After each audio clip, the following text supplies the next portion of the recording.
आज ही Doubtnut app download करें। Doubtnut पर होगा अब आपके सभी मैथ्स, केमिस्ट्री, फिजिक्स और बायोलॉजी डाउट्स का सफाया। बस अपने क्वेश्चन की फोटो खींचो, उसे क्रॉप करो और तुरंत वीडियो सोल्यूशन पाओ। Download now. दो बॉल्स को टॉप ऑफ द बिल्डिंग से टाइम टी नॉट के इंटरवल के बाद गिराया गया है, ठीक है। और टी नॉट जो टाइम इंटरवल है वो उस टाइम से छोटा है जो कि फर्स्ट बॉल ग्राउंड फ्लोर को रीच करने में लगाती है, ठीक है। और जो ग्राउंड है वो परफेक्टली इनइलास्टिक है, तो the distance between the two balls वो टाइम के साथ कैसे वेरी करेगी उसका ग्राफ हमें देखना है, ठीक है। तो आइए देखते हैं। लेट अस सी कि ये सपोज हमारा टावर है, ठीक है। ये हमारा टावर है।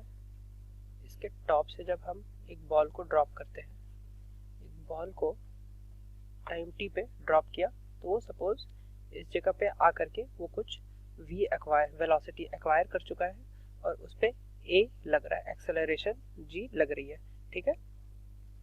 और जब टाइम टी नॉट के बाद जब दूसरे सेकंड बॉल को ड्रॉप किया, ठीक है, सेकंड बॉल को ड्रॉप किया तो वो गिरना शुरू हुई और उसकी वेलोसिटी समथिंग v डैश है। तो एक चीज हमें यहाँ से दिख रही है कि ये जो फर्स्ट बॉल की जो वेलोसिटी है वो सेकंड बॉल की वेलोसिटी से बड़ी होगी, ठीक है। और दोनों में एक्सेलरेशन ये है, क्या कहते हैं, सेम है। तो अगर रिलेटिव से देखें तो v relative is greater than 0 and a relative equal to 0, ठीक है। लेकिन ये दोनों रिजल्ट्स तभी तक के लिए है जब तक कि फर्स्ट बॉल ग्राउंड को हिट ना कर जाए, ठीक है। और इनिशियली मतलब टाइम जब इंटरवल के बाद सेकंड बॉल को ड्रॉप किया गया तो उनमें ऑलरेडी एक ये है, ठीक है, डिस्टेंस का एक सपोज एक डिस्प्लेसमेंट की ये है, इनिशियल एक वैल्यू है, ठीक है। सो इनिशियल वैल्यू होने की वजह से ग्राफ भी हमारा कैंसल आउट हो गया, रिजेक्ट आउट हो गया ऑलरेडी। नाउ अब आगे ये समझते हैं कि चूंकि फर्स्ट बॉल की वेलोसिटी सेकंड बॉल की वेलोसिटी से ज्यादा है, ठीक है, तो डिस्प्लेसमेंट जो होगा एक वो लीनियर रेट से इंक्रीज करेगा, ठीक है, क्योंकि जो रिलेटिव एक्सेलरेशन है वो 0 है। सो एक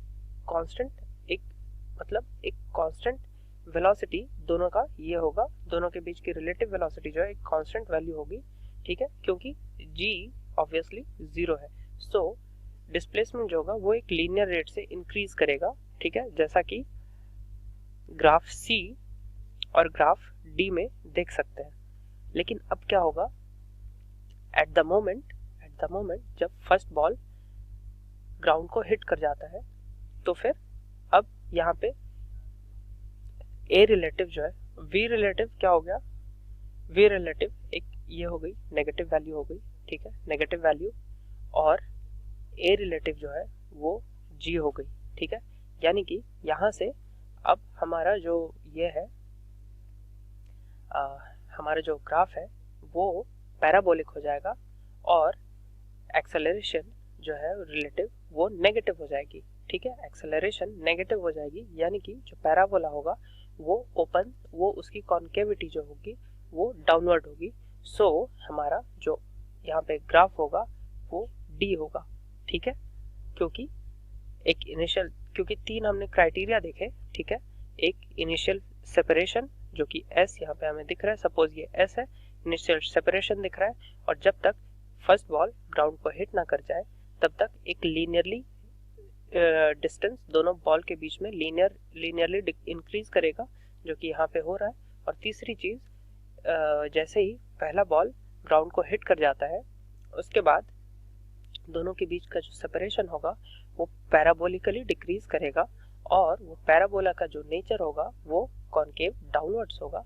सो ये फिर थर्ड रीजन, ठीक है, ये तीनों केसेस सेटिस्फाई करता है। सो D is the right answer.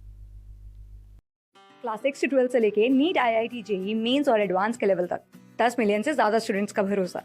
आज ही डाउनलोड करें डाउटनेट ऐप या व्हाट्सएप कीजिए अपने डाउट्स 8400 400 400 पर।